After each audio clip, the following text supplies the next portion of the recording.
자, 오늘 이제 가정 시리즈 네 번째를 같이 나눌 수 있도록 그렇게 하겠습니다.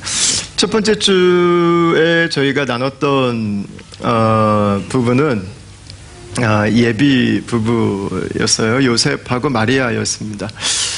모태신앙으로 가장 참 건강하게 가정을 이룬 아마 모습이 아닐까 싶어요. 우리 안에도 모태신앙 가지신 분들 좀 좌절할 때가 많으신데 여러분 꼭 기억하시면 좋겠어요. 모델은 모태신앙에서 나와요. 고등학교 이전에 예수님 만난 사람 모델은 거기서 나와요. 모태신앙이라 나는 별로 체험이 없는 것 같아. 낙심하지 마시고요. 어릴 때부터 말씀으로 자란 사람들의 파워는 나중에 늦가기로 예수님 믿은 사람들이 따라갈 수 없어요. 그러니까 여러분들은 누구보다 건강한 신실한 가정들을 이룰 수 있어요. 그러니까 힘내셨으면 좋겠고요. 두 번째 살펴본 가정은 고넬료였습니다. 고넬료는 중간에 예수님 믿고 뒤집어진 사람 중에 한 사람입니다. 근데 고넬료는 늦가기로 예수님을 만났습니다. 그리고 가정이 변화되고, 그러나 그는 가정만 변화되는 게 아니라 그 가이사랴라고 하는 그 도시가 98%가 크리스찬이 되는, 약 4세기가 되면 가이사랴 도시의 98%가 크리스찬이 됩니다. 거의 불가능한 수치가 예수 그리스도께 나옵니다. 그 첫 열매라고 할 수 있습니다. 고넬료는 자신이 예수님을 믿을 뿐만 아니라 가정을 변화시킨 아버지였고, 또 아마 의도하진 않았을 거예요. 그래, 내가 예수 믿었으니까 가이사랴 이제 98% 예수 믿게 한다 내가 뭐 이러면서 살진 않았을 거 아니에요. 그냥 그는 아마 자신에게 주어진 삶에서 복음을 전하고 주님의 말씀에 순종해가는 그 삶을 살았을 것입니다. 그 삶이 연결되고 그게 발화점이 되고 불씨가 돼서 가이사랴라고 하는 그 도시가 변화가 일어났던 것이었죠. 세 번째 함께 우리가 나눴던 부부는 이 고넬료의 가정과 반대 위치에 있는 부부입니다. 고넬료는 이방 문화에 젖어 있던 사람이에요. 근데 이 사람이 변화돼서 성령의 문화와 하나님의 말씀의 인도하심을 따라 세상을 변화시키는 인생을 살아갑니다.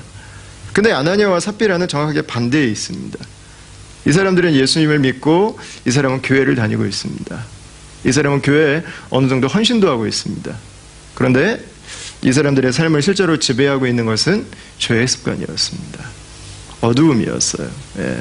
결국 그들의 인생은 무너질 수밖에 없는, 어두움에 채워질 수밖에 없는 거죠.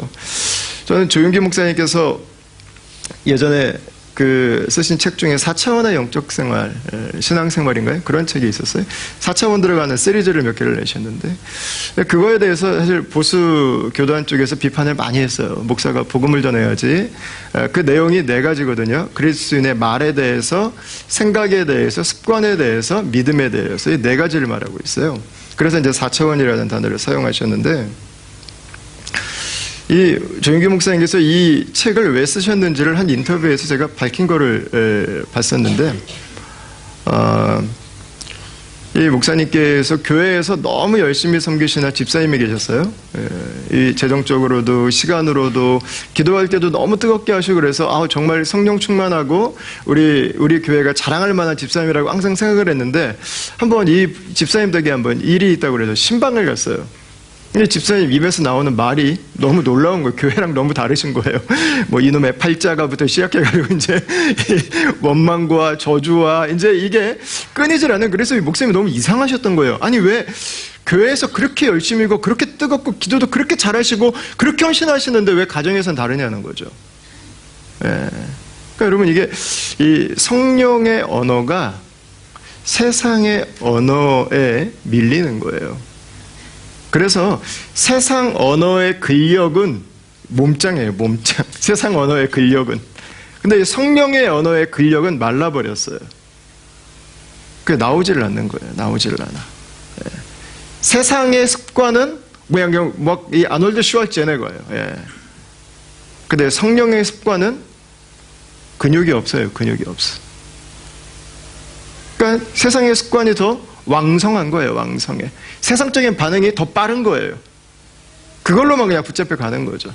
세상적인 생각이 나를 그냥 압도해버리고 있는 거죠. 그러니까 성령의 사고가 내 안에 나오지를 않는 거예요. 지난주에 함께 우리가 나눴던 이야기는 우리가 그리스도를 주로 고백하고 믿음으로 살아갈 때 우리 안에 있는 죄의 문화가 성령의 문화로 변화되어져 갈 때 우리의 믿음의 고백만 있는 것이 아니라 실제 삶이 성령 안에 있게 된다고 하는 것에 대한 이야기였습니다. 그때 우리에게 죄가 떠나기 시작합니다. 죄가 사라지기 시작해요. 죄의 문화가 우리에게서부터 멀어져 가는 것이죠. 여러분, 저와 여러분들의 가정이 우리의 믿음의 고백처럼 우리의 일상의 그 고백 가운데서도 그 주님의 빛의 습관들이 있게 되길 축원합니다. 여러분, 성령의 언어로 살아가기를 바라요. 성령의 사고를 하십시오. 그리고 성령의 습관들을 훈련하십시오. 그것이 내 삶에 있는 어두움들을 물리쳐 갈 수 있습니다. 예. 지난주에 그 예배 다 마치고 우리 야마시나 순에서 청소를 하시더라고요. 청소하시는데 보니까 물 청소를 하시더라고요. 우리 이상권 순장님 그 꼼꼼하신 성격 나오시더라고요. 물 청소를 열심히 하시는데 바닥에 이게 더러운 것들이 있잖아요. 그래서 제가 보면서 한 가지 배웠어요. 아, 맑은 물이 계속 나오니까 더러운 것들은 쓸려가 버리는구나. 먼지만 계속 묵상하고 있으면 아이고 더러워, 아이고 더러워. 먼지만 계속 묵상하고 있으면은요 새로운 게 나올 게 없어요. 얼룩만 묵상하고 있으면은요 새로운 게 나올 게 없어요. 그러나 맑은 물이 쏟아져 들어오면요 먼지는 다 사라져 버려요. 이게 우리가 가져야 되는 모습입니다. 이게 죄의 형상들, 죄의 모습들만 묵상하고 있으면 달라질 수 있는 게 아무것도 없어요. 여전히 죄에 붙잡혀 있어요. 그러나 성령 안에, 우리 안에 성령의 것들이 충만하게 나오기 시작하면요 죄를 덮어버려요. 죄는 다 쓸러가 버려요. 그 죄의 습관, 죄의 말, 죄의 감정들, 이 죄의 문화들, 이런 거기에 새로운 성령의 문화들이 자꾸 들어가야 됩니다. 성령의 언어들로 그걸 변화시켜줘야 됩니다. 성령의 이 사고들로 그걸 자꾸 이게 바꿔줘야 돼요. 그래야 이 죄의 문화들이 바뀌어집니다. 이게 단지 개인만 바꾸고 가정만 바꾸지 않습니다. 이게 세상의 문화를 바꿔가는 것입니다. 그 교회의 사명은 그거예요. 죄의 문화에 붙들려 있는 이 세상 속에 계속해서 맑은 물을 공급해 주는 것입니다. 그 교회가 맑은 물을 공급해 주면 이 세상이 변화되는가? 안 될 수도 있습니다. 우리 때 일어나지 않을 수도 있어요. 그 일은. 그러나 맑은 물을 공급하는 것은 우리의 존재 이유고 사명입니다. 변화는 우리가 할 수 없어요. 그러나 맑은 물을 흘려보내는 것은 우리가 할 수 있는 것입니다. 예. 우리의 부르심은 거기까지예요. 거기까지.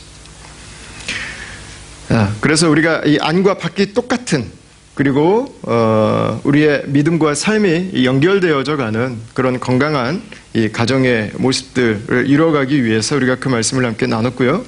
다음에 오늘 함께 여러분들과 나눌 말씀은 브리스길라와 아굴라 부부입니다. 오늘 사도행전 18장 1절 2절 말씀을 같이 한번 보겠습니다. 자, 같이 한번 읽어볼까요? 시작.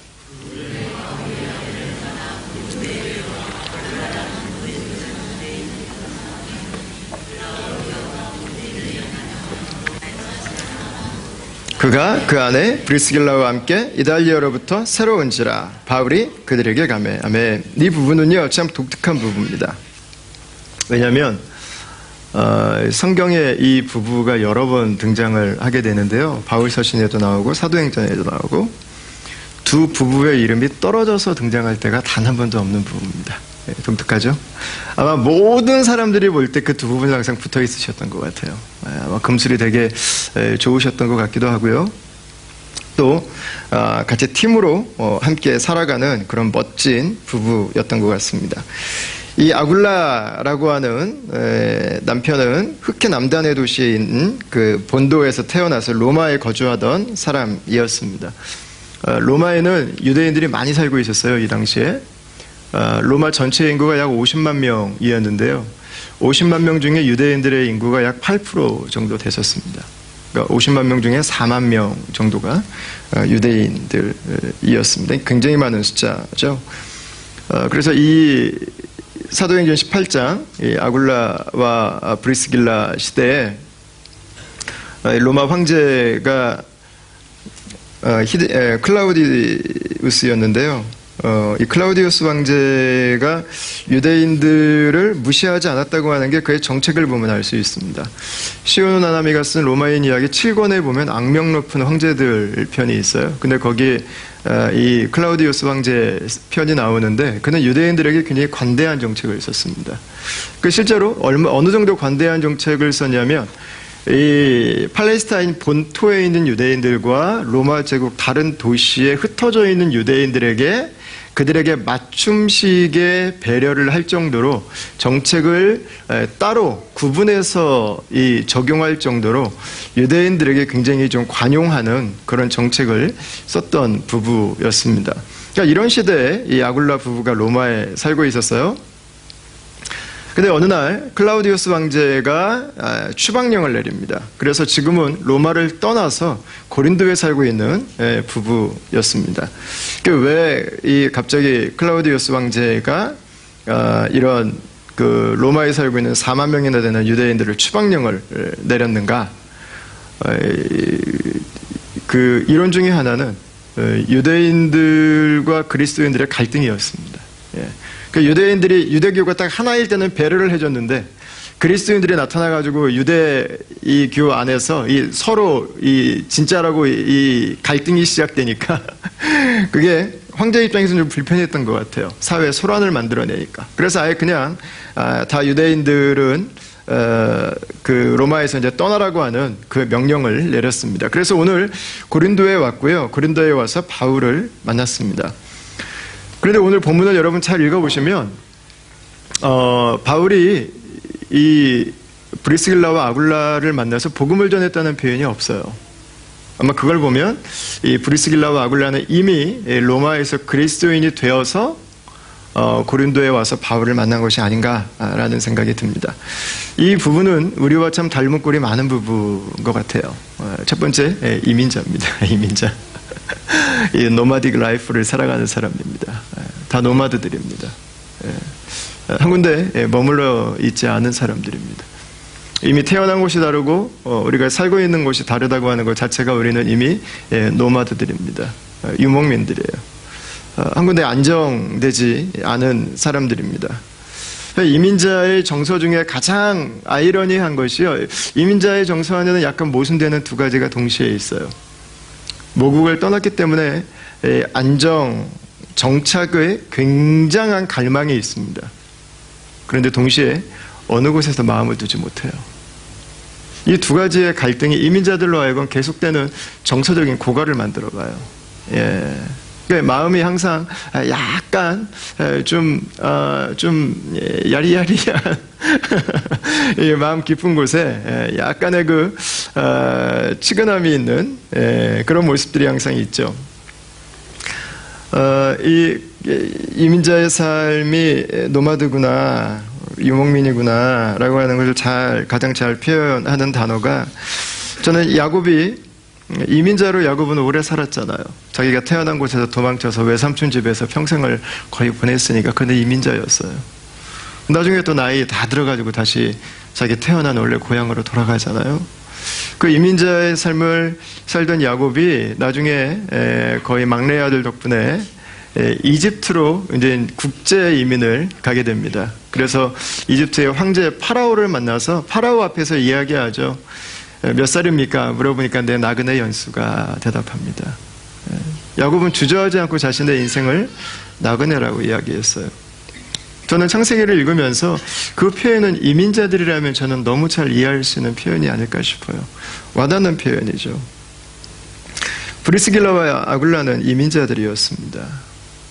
유대인으로 본도에서 태어났고 로마에 살다가 고린도에 와 있습니다. 삶의 위기가 항상 존재하는 사람들이었습니다. 그리고 그리스도인들이었습니다. 이 사람들은 우리와 별로 차이가 없어요. 근데 브리스길라와 아굴라의 삶에서 저희가 배울 수 있는 것들이 몇 가지가 있습니다. 이들은 흔들리는 모습이 별로 없어요. 황제가 내쫓아도 별로 중심에 타격을 받는 것 같지가 않아요. 상황이 그들을 흐트러뜨리지 못합니다. 사람이 그들을 두려움에 빠지도록 하지 않습니다. 그들이 만나고 있는 환경이 그들 안에 있는 그 기쁨을 빼앗아 가지 못해요. 그 중심이 분명한 사람들입니다. 이 부부에게서 이 부부가 살아가는 그 모습을 보면서 저희가 똑같이 이민자 그리스도인들로 이 땅을 살아가면서 함께 주님 앞에 어떤 부부가 되어야 될지를 좀 나눴으면 좋겠습니다. 첫 번째는 이 부부에게는 분명한 부르심입니다. 이 부부에게는요 분명한 부르심이 있었던 것 같아요. 사도행전 18장 24절에서 26절을 여러분 같이 한번 좀 보시면 좋겠습니다. 같이 한번 읽어볼까요?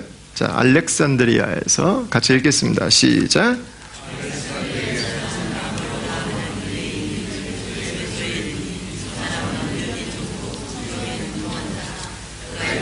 주의 도를 배워 열심으로 예수에 관한 것을 자세히 말하며 가르치나 요한의 세례만 알 따름이라. 그가 회당에서 담대히 말하기 시작하거늘 브리스길라와 아굴라가 듣고 데려다가 하나님의 도를 더 정확하게 풀어 이르더라. 아멘.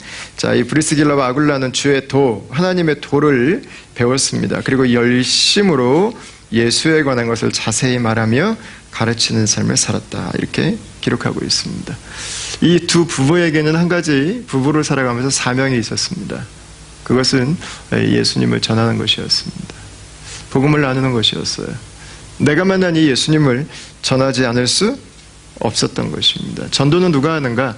예수님을 만난 사람이 하는 것입니다. 전도는 누가 하는가? 그 예수님을 만난 것이 세상 무엇과도 비교할 수 없는 가치가 있다고 하는 것을 오늘 내가 누리고 있는 사람이 하는 것입니다. 이 두 부부의 전도는 제한이 없습니다. 제한선이 없어요. 율법학자에게까지도 이들은 복음을 전했습니다. 거칠 것이 없는 부부였습니다. 왜요? 율법학자에게도 예수님이 필요했기 때문에 그렇습니다. 그는 멈출 이유가 없었어요. 이 브리스길라와 아굴라는 복음을 깨닫고 그 복음을 위해서 헌신한 부부였습니다. 여러분, 우리가 매년 5월마다 가정에 대한 이야기를 나누는데 우리 부부 안에 필요한 친밀감, 또 우리 안에 필요한 대화, 용서, 우리의 자녀를 키우기 위한 지혜, 우리가 많은 것들에 대해서 이 5월달에 나누는데, 여러분, 부부가 함께 살아가는 이유는 우리의 가정 안에만 있지 않습니다. 사실은 제가 오늘 이 본문 말고 베드로가 장모님을 치유한 본문을 좀 같이 나누면서 우리 장인어른 장모님과 시부모와 어떻게 우리가 좀 잘 지낼 수 있는지에 대해서 나눌까에 대한 생각을 많이 했는데, 계속 가정하고 교회가 이렇게 좀 따로 간다고 하는 생각이 좀 들어가지고 연결시키는 이 부부를 좀 소개하기 위해서 이 부부를 같이 좀 여러분들과 나누기로 하나님 마음을 주셔서 결정을 했습니다. 가정이 존재하는 것은 그냥 우리가 행복하기 위해서만은 아니라는 거예요. 아이 잘 낳아서 그 아이 우리가 기대했던 대로 훌륭하게 잘 키워내는 것, 여러분, 그것만이 가정이 존재하는 이유가 아니라고 하는 것입니다. 우리가 부부로 함께 만나서 살아가는 그 이유 중에 하나는, 분명한 이유 중에 하나는 부르심입니다. 그리스도의 복음에 대해서 증인으로 살아가기 위해서. 한 사람이 증인으로 살아갈 수 있지만 우리가 함께 그 증인으로 살아가는 것입니다. 이것은 브리스길라와 아굴라의 부르심만이 아니죠. 이것은 모든 그리스도인, 이것은 모든 이 가정의 부르심이기도 합니다. 그래서 디모데후서 4장 2절에서 바울은 이렇게 기록을 했습니다. 같이 한번 읽겠습니다. 너는 말씀을 전파하라. 때를 얻든지 못 얻든지 항상 힘쓰라. 범사에 오래 참음과 가르침으로 경책하며 경계하며 권하라. 아멘. 복음은 모든 사람을 위한 소식입니다. 동시에 복음은 모든 가정을 위한 소식입니다. 그리고 복음은 모든 민족과 모든 사회를 위한 소식입니다. 그래서 이 복음은 우리가 어떤 가정을 만나든, 우리가 어떤 사회를 만나게 되든, 내가 싱글이든 내가 가정을 이루고 있든 내가 어떤 민족으로 태어났든 관계없이 우리가 그리스도인이라면 증거해야 하는 분이라고 하는 것이죠. 예수님 외에는 소망이 없습니다. 예수님 안에만 생명의 길이 있습니다.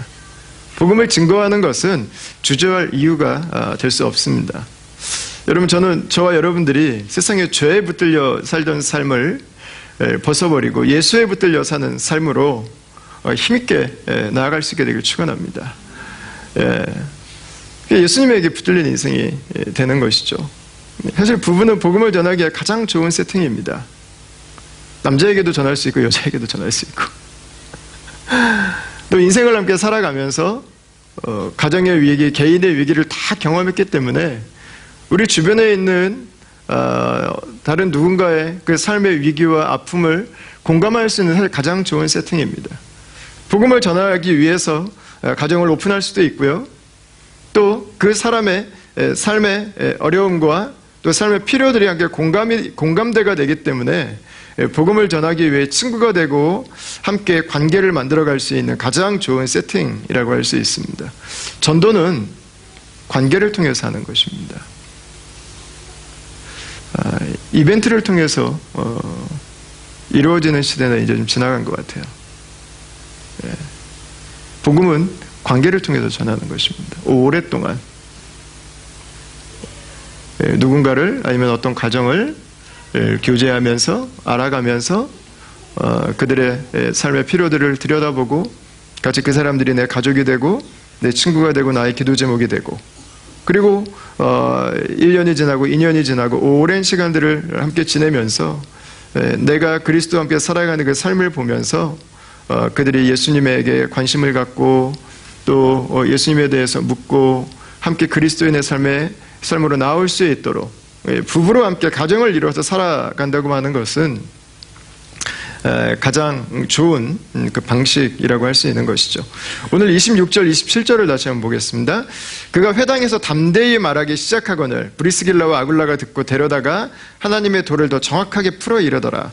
아볼로가 아가야로 건너가고자 하므로 형제들이 그를 격려하며 제자들에게 편지를 써 영접하라 하였더니 그가 감에 은혜로 말미암아 믿은 자들에게 많은 유익을 주니 이렇게 말씀하고 있습니다.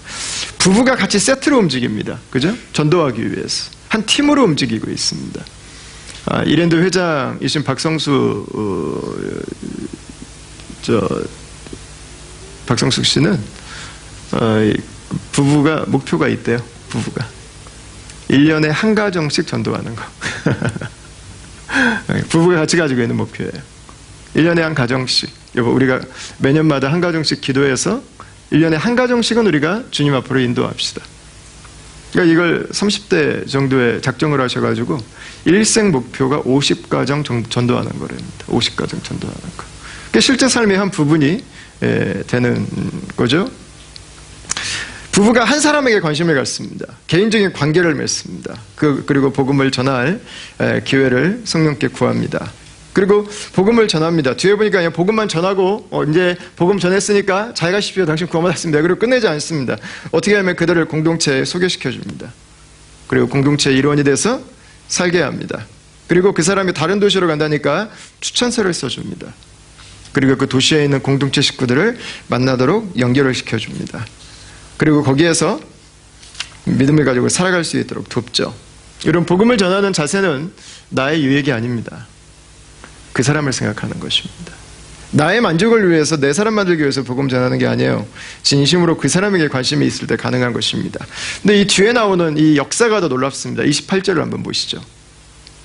28절 같이 한번 읽어보겠습니다. 이는 성경으로서 예수는 그리스도라 증언하여 공중 앞에서 힘있게 유대인의 말을 이기미러라. 아멘. 아볼로가 아가야에 갔습니다. 이 사람은 구약의 율법학자입니다. 구약을 잘 가르치던 사람이었습니다. 자신의 구약적인 지식을 예수님을 만나고 이제 예수님과 연결시키기 시작합니다. 그래서 사람들에게 구약적인 배경을 가지고 있던 사람들에게 예수 그리스도를 증거하는 힘 있는 설교자가 됩니다. 그러니까 우리는 그냥 한 사람 사랑의 산에 마음씨서 복음 전했는데 하나님은 내가 상상할 수 없는 방법으로 더 큰 일들을 그 사람을 통해서 행하신 것입니다. 그래서 이 뒤에 이 말씀 중에서 더 의미심장한 말씀은 뒤에 나옵니다. 공중 앞에서 힘있게 유대인의 말을 이기미러라 그랬습니다. 신약 성경에서 그 저자가 명확하지 않은 책이 한 권이 있는데 그게 히브리서입니다. 히브리서는 아직도 저자가 누군지를 몰라요. 어떤 분들은 뭐 바울이 썼다, 어떤 분들은 누가가 썼다 이렇게 여러 가지 이야기를 하는데요. 이 가장 이 저자로 이 중심부에 서 있는 사람 중에 한 사람이 누구냐면 바로 이 아볼로입니다. 히브리서는 구약을 가지고 예수 그리스도의 그 사역, 존재, 그리고 그분의 우월함을 증명해낸 책이에요. 바로 이게 그거에 대한 표현이에요. 예. 만약에 이 히브리서를 아볼로가 썼다면 브리스길라와 아굴라는 단지 한 사람에게 복음을 전한 게 아니라 그 복음 증거는 역사에 영향을 준 것입니다.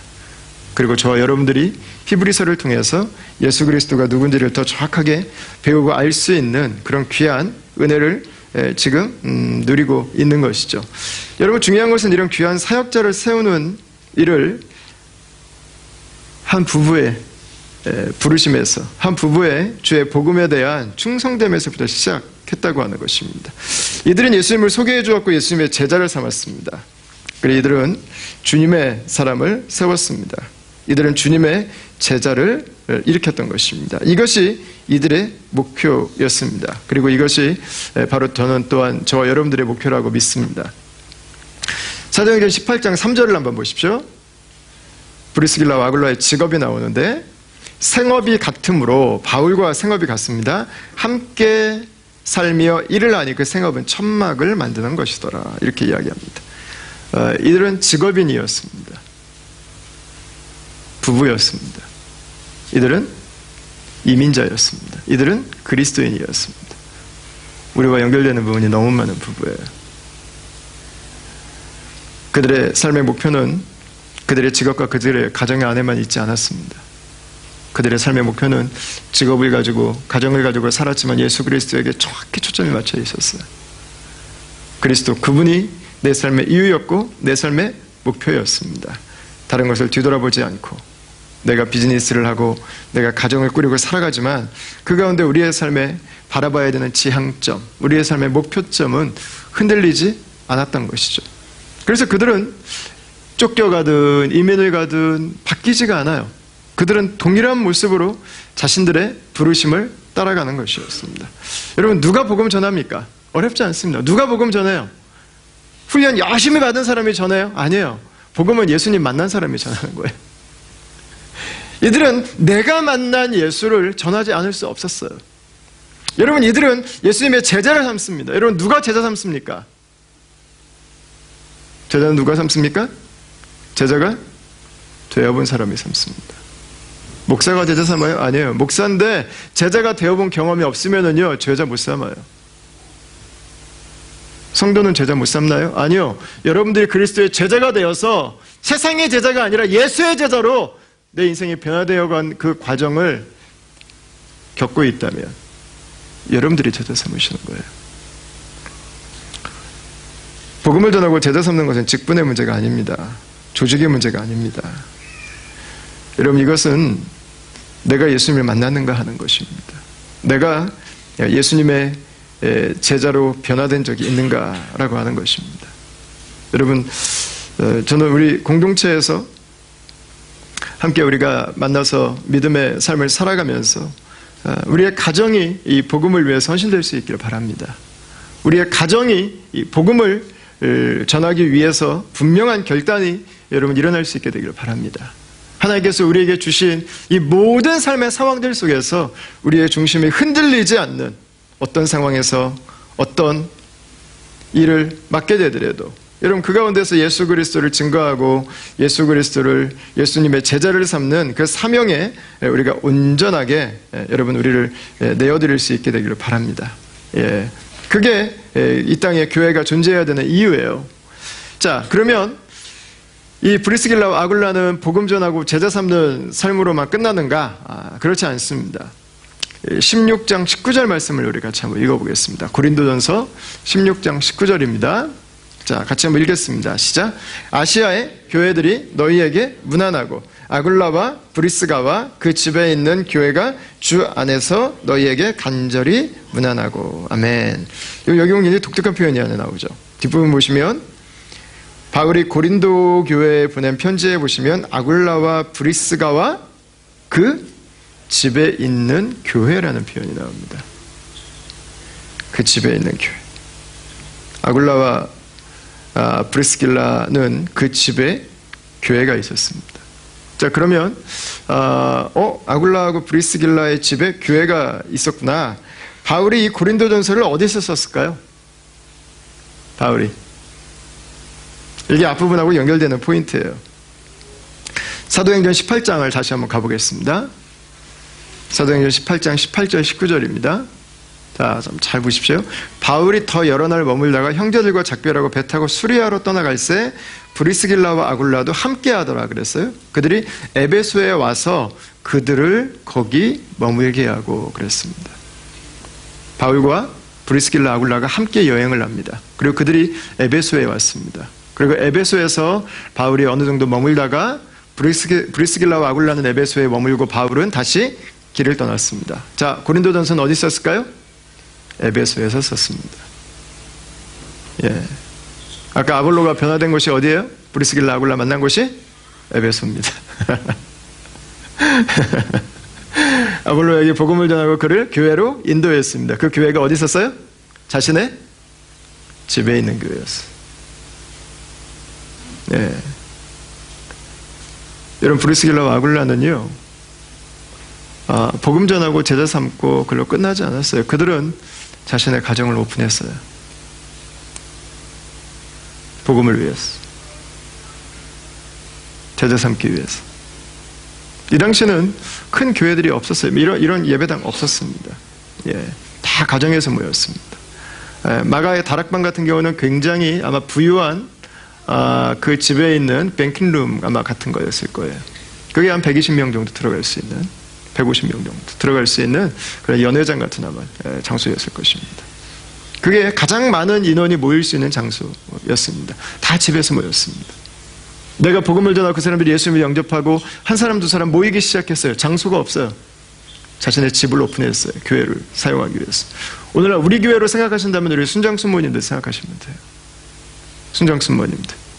우리 가정을 오픈해서 함께 우리 작은 공동체가 모여서 삶을 나누고 함께 기도하고 믿음의 삶을 살아가는 거죠. 함께 모여서 선교사님들을 위해서 기도하고 함께 모여서 서로의 기도 제목들을 나누는 바로 그 자리, 함께 말씀을 나누는 그 자리, 바로 그 일을 브리스길라와 아굴라가 한 것입니다. 그렇게 따진다면 저희 공동체에는 브리스길라와 아굴라가 굉장히 많으신 거예요, 지금. 네. 양육을 하기 위해서 자신들의 집을 오픈하고 선교사님들을 섬기고 다음 세대 목회자들을 섬기기 위해서 자신들의 가정을 기꺼이 오픈해서 섬기는 것입니다.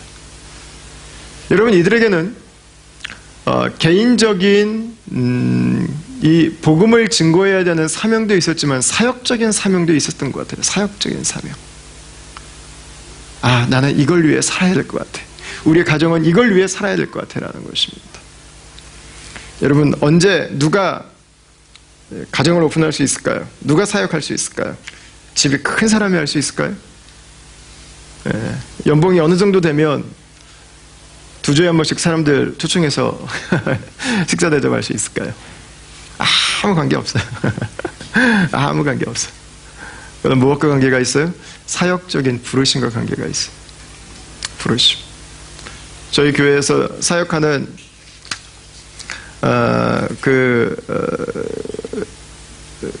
사역을 우리가 생각하는 문화 중에 하나가 자원성입니다. 자원성. 자원성을 하고 싶은 사람 하자, 그런 개념이 아니에요. 자원성이라고 하는 것은. 하기 싫은 분들은 안 하셔도 돼요. 하기 싫은데 억지로 시키지 않아요, 절대로.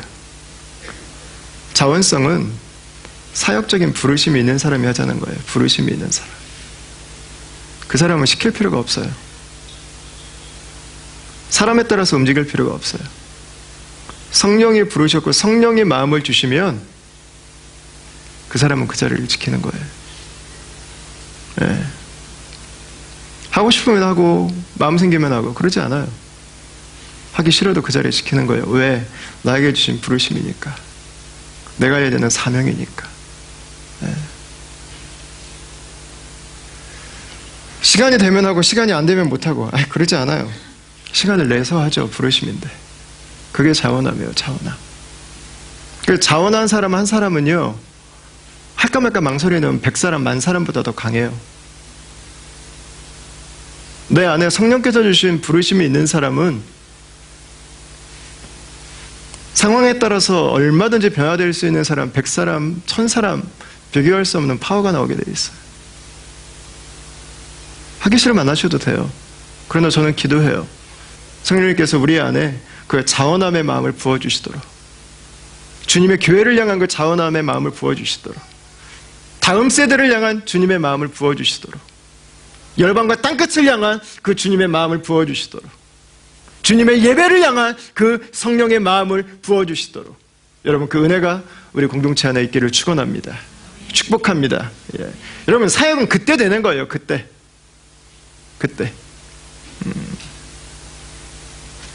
이거 좀 해주세요. 애원해가지고 되는 사역이 있어요? 그런 사역은 없어요. 그거는 복음을 없이 여기는 거예요. 제가 만약에 목회가 저의 일이라면, 김도환의 일이라면 제가 아마 애원할 거예요. 아마 한 번만 도와달라고. 근데 이거는 저도 주님의 일에 순종하는 거고 우리 공동체가 다 같이 주님의 일에 순종하는 것입니다. 이것은 애원할 수 없는 일이에요. 주님 앞에 주님이 마음을 주신다면 기쁨으로 순복하면 되는 거예요. 이것 때문에 못하고 저거 이유가 필요가 없어요. 주님 앞에서 하면 하는 거예요. 예. 시키든 말든 관계없이, 상황이 되든 안 되든 관계없이 주님의 주신 마음이 있다면 여러분 감당하는 거죠. 예? 그게 자원함이죠. 자원함이 거기서 나오게 되는 거죠. 여러분 지금까지 우리 다음 공동체가 여기 온 이유도 여러분 자원함이잖아요. 자원함. 하나님이 주신 마음들로 인해서 개척하겠다고 나오고 그럼 몇 사람이 모이기 시작했어. 뭐가 하나 있으면은 내가 하겠습니다. 또 내가 하겠다고 그래서 왔잖아요. 지금까지. 그게 자원함이에요. 자원함. 예. 성령 안에 더 풍성하게 그게 이제 부어져야 되는 것이죠. 오늘 우리가 다 살펴볼 수는 없지만 브리스길라와 아굴라는 팀워커들입니다. 이 사람들은 가는 데마다 복음 전하고 가는 데마다 제자 삼고 가는 데마다 다양한 사람들과 동역을 해요. 브리스길라와 아굴라의 사역은요, 그걸 뭐라 그래요? 천상천하 유아 독전이 아닙니다. 팀워크였습니다. 그는 고린도에서 바울과 동역을 하고요, 에베소에서는 아볼로를 돕습니다. 그리고 교회를 섬겼습니다. 다시 로마로 돌아오게 됩니다. 거기서 이방인들을 섬깁니다. 다시 에베소로 가게 됩니다. 그곳에서 브리스길라와 아굴라는 디모데를 만나서 디모데를 섬기게 됩니다.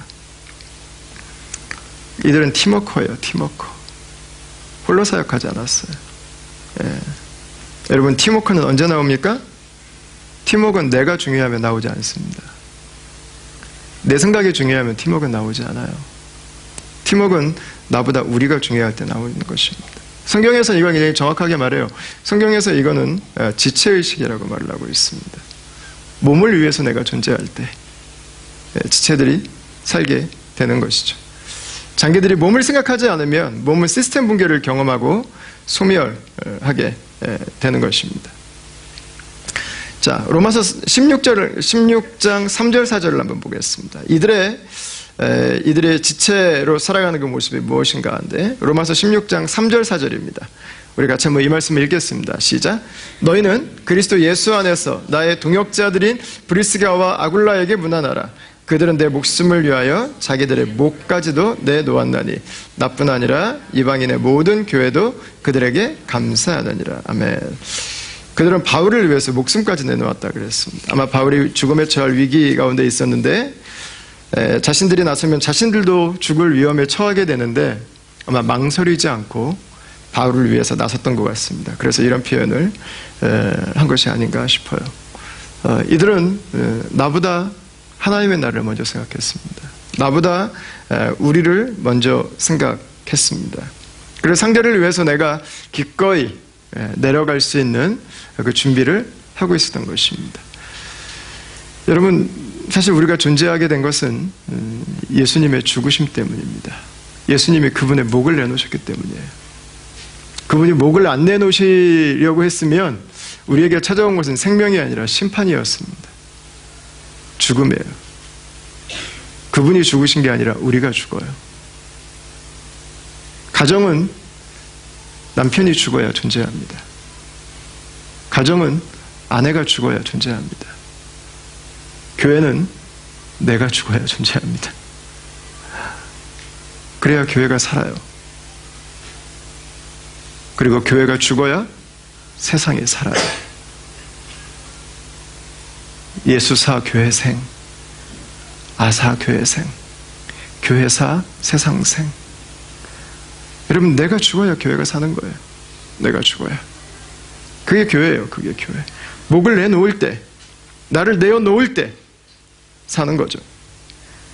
여러분, 그런 의미에서 우리 다음 공동체가 이렇게 존재할 수 있는 저는 가장 큰 이유는 우리 공동체 보이지 않는 구석구석에서 섬기고 자신들의 시간을, 자신들의 에너지를, 자신들의 열정을, 자신들의 가장 소중한 것들을 공동체를 위해서 내어놓는 여러분과 헌신들이 있기 때문에 저는 가능하다고 믿습니다.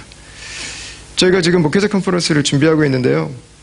제가 이걸 준비하면서 하나님께 한 가지 기도했던 게 뭐였냐면, 하나님, 이게 그냥 한 번 끝나지 않고 계속해서 좀 이렇게 네트워크돼서 좀 파장이 좀 돼요. 파장을 일으킬 수 있었으면 좋겠습니다라는 기도였습니다. 우리 많은 분들께서 함께 섬겨주시고 계셔서 너무 감사한데, 이걸 준비해가면서 얼마 전에 저희 노회에서 임력원회를 밤새도록 한번 했어요. 근데 그때 이런 결정을 하게 됐어요.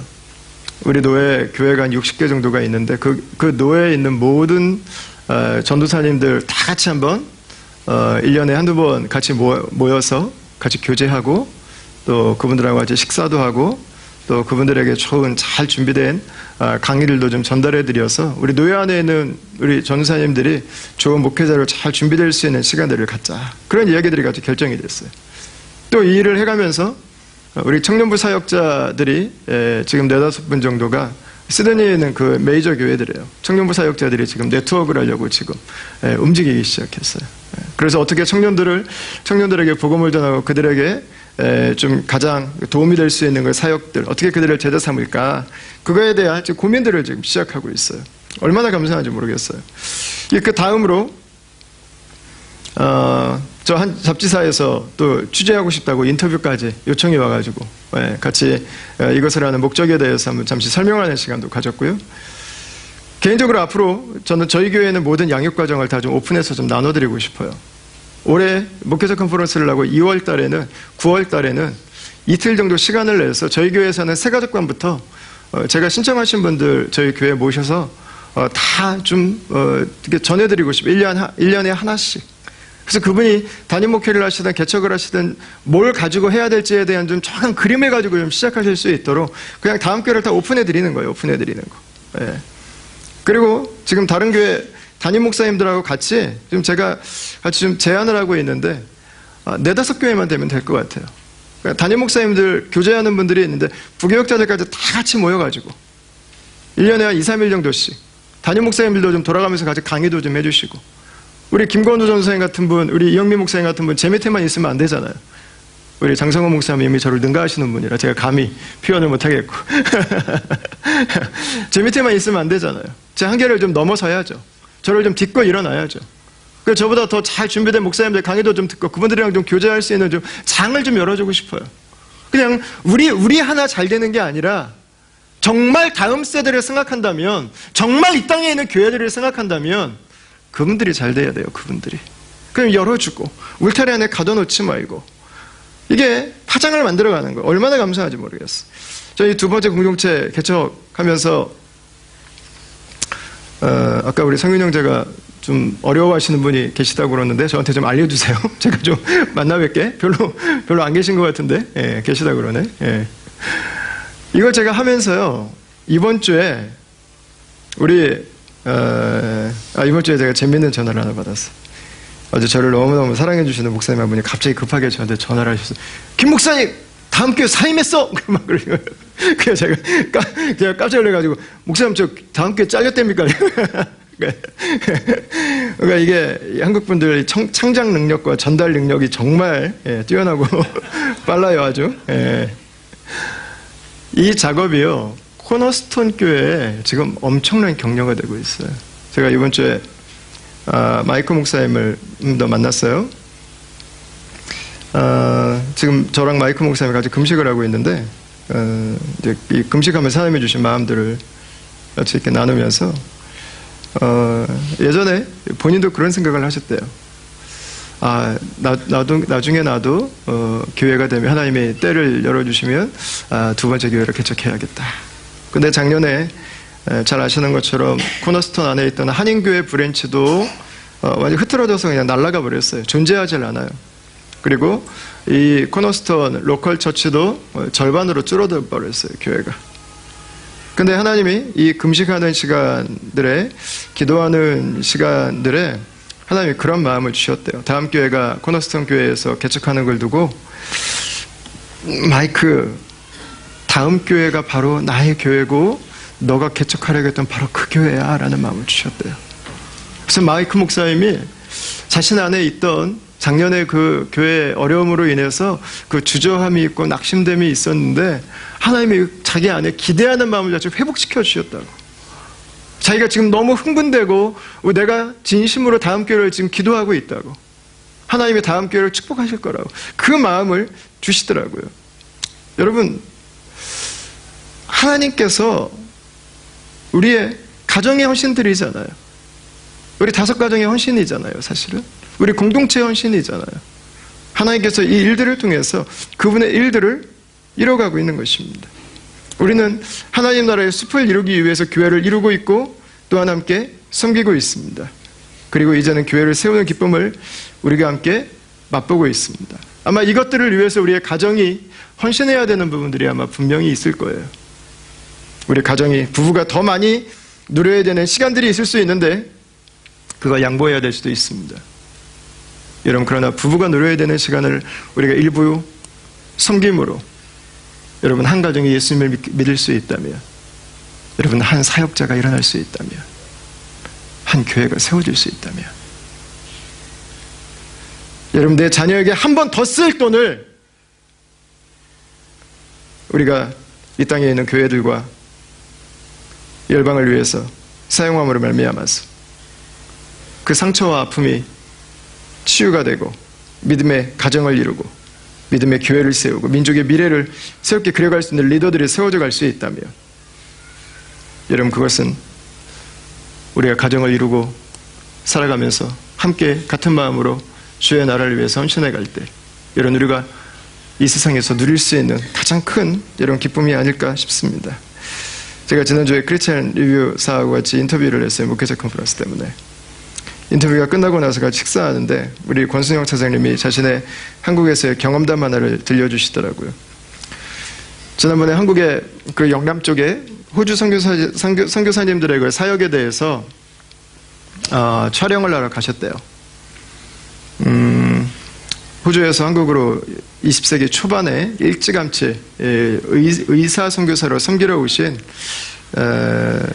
분이 계셨는데, 마침 자신이 촬영을 하러 간 그 시기에, 그 며칠 안 되는 그 시기에 그 선교사님의 외조카가, 그 선교사님의 외손주가 여권을 들고 그 선교사님이 한국에 와서 사역하시면서 세우신 교회를 찾아오셨대요.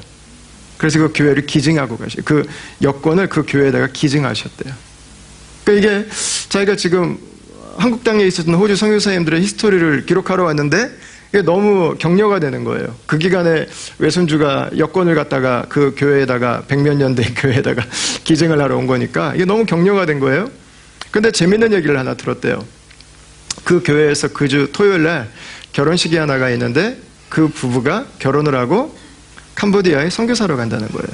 근데 이분이 토요일 날까지 거기 머물지는 못하고 이제 이분은 이제 일정이 있어가지고 이제 다른 지역으로 이제 이동을 하셨어야 되는데, 어쨌든 다른 지역에서 또 일정 마치고 저 인천에서 비행기를 타고 이분도 캄보디아 헤브론 병원 촬영하러 들어가시는데 자기 옆에 신혼부부가 앉아 있더래요.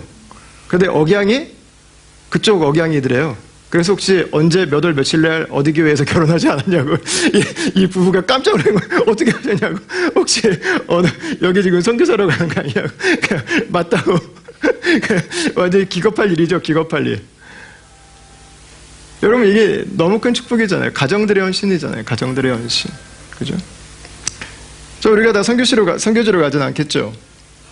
그러나 우리가 이 땅에 와 있다면 여러분 이미 우리는 선교사들입니다. 우리 주변에 예수님 믿지 않는 사람들이 있다면 이미 우리는 전도자들입니다. 이미 우리 주변에 그리스도를 알지 못하는 분들이, 민족들이 있다면 이미 우리는 선교사들입니다. 여러분, 하나님께서 우리에게 가정에 대한 비전을 주셨어요. 건강한 가정, 행복한 가정, 주님의 꿈입니다. 저는 다음 공동체 안에 있는 모든 가정들이 믿음 안에서 회복과 치유와 건강한 웃음들과 주님의 나라를 향한 헌신으로 일어나기를 바라요. 여러분, 그러나 우리의 목표가 우리가 좋아하는 교회 세우고 이 안에서 나의 만족을 따라 살아가는 것이 되지 않기를 바랍니다. 잃어버린 한 영혼에게, 복음에 닫혀있는 한 민족에게 하나의 교회를 세우고 한 사람을 그리스도께로 초청하는, 한 사람의 제자를 삼는, 여러분, 그 일들을 위해서 우리 가정을 오픈하고 부부가 함께 헌신하고 주님의 나라가 우리의 가장 첫 번째가 되는, 먼저 그의 나라와 그의 의를 구하는, 여러분, 그런 다음에 공동체로, 그런 브리스길라와 아굴라들로 저 여러분들이 이 땅 가운데 살아갈 수 있게 되기를 주님의 이름으로 축원합니다.